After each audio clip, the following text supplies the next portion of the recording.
Parts of the Department of Homeland Security have been in a shutdown for nearly 3 weeks. Still, many employees in TSA, FEMA, and the Coast Guard still have to come to work. NBC Connecticut political reporter Mike Savino talked with one of those workers. He joins us live from Bradley. And Mike, what did he tell you?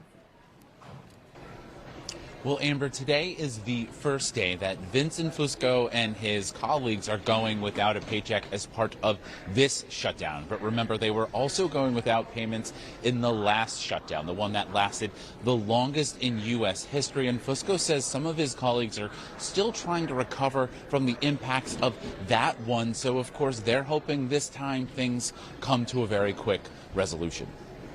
And the planes are taking off and landing every day, and everything's been safe, and there's no real hiccup, so we're kind of almost forgotten about. TSA officer Vincent Fusco says it seems like most people forget parts of the Department of Homeland Security are technically shut down, and that's because he and his colleagues, roughly 300 of them, still come to work at Bradley International and Tweed airports.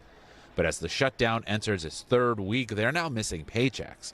And some are recovering from this fall's shutdown. We receive our back pay, when it's over, but the harm's already been done. The credit card payments have been missed, the back rent's been missed. Republicans blame Democrats for not supporting bills to fund the TSA, the Coast Guard, and FEMA. They do not want to fund the agencies whose job it is to keep Americans safe at this time of this heightened threat environment that we're all living in. But Democrats say DHS could use some of the money it received in the One Big Beautiful Bill.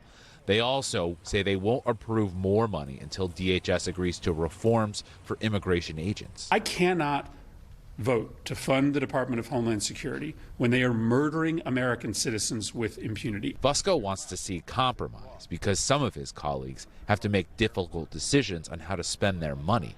Meanwhile, he's trying to keep his 5-year-old daughter from seeing his stress. And you do your best not to bring it home.